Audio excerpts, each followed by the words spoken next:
எனக்கு விஜய்க்கும் திரிஷாவுக்கு என்னன்னு எனக்கு தெரியாது.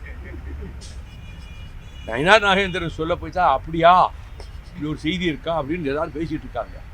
ஆமாம், நயினார் நாகேந்திரன் ரொம்ப பண்புள்ள ஆள், ரொம்ப அமைதியானவர், மந்திரியாக இருக்கும்போதே நேர்மையாக இருந்தவர். அவர் இப்படி ஒரு இதை எடுத்து சொல்கிறாரா, ஏன் இதுக்காக சொன்னார்னு தெரியாது. பொதுவாக தனிப்பட்டவர்களின் வாழ்க்கையை விமர்சிப்பதை நான் தவிர்த்து கொள்கிறவன். பொதுவாக அப்படிப்பட்ட விமர்சனங்கள் செய்யாமல் இருப்பது நல்லது என்று நான் நயினார் நாகேந்திரனே கேட்டுக்கொள்கிறேன். அதிமுக பாஜகவுக்கு அடிமைன்றத முதலமைச்சர் ஒவ்வொரு மேடைகள்லையும் பேசிட்டே இருக்காரு, அவதூறு பரப்புறாரு அப்படின்னு எடப்பாடி சொல்றாரு. உண்மை அவர்களுக்கு சுடுகிறது, அது அவதூறு போல அவர்களுக்கு தோன்றுகிறது.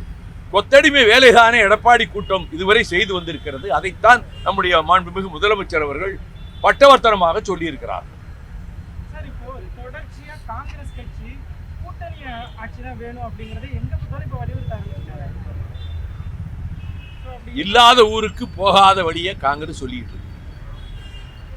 மகளிர் உரிமை திட்டம் அது மட்டுமே எடுபடாத தேர்தல் வெற்றிக்கு பயந்து போய் எதிர்கட்சி கூட்டம், அதிமுக கூட்டம், முதல்வர் நாற்காலி எனக்குத்தான் சொல்லிக்கிட்டு இருக்கோம் கூட்டம் ரொம்ப கலங்கி போயிருக்கிறாங்க.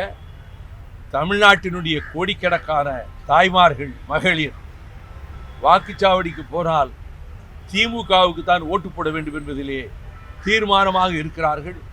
இவங்க ஆத்திரத்தில் எரிச்சல்ல அதை விமர்சிக்கிறாங்க. விமர்சனம் பண்றது காங்கிரஸை சேர்த்துதான் சொல்றேன்.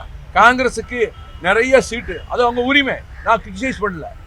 நிறைய சீட்டு வேணும், கூட்டணி மந்திரி சபையில் இடம் பெறணும்னு அவங்க விருப்பத்தை தெரிவிக்கிறாங்க. என்னை பொறுத்த மட்டும் அதுக்கு வாய்ப்பே இல்லை.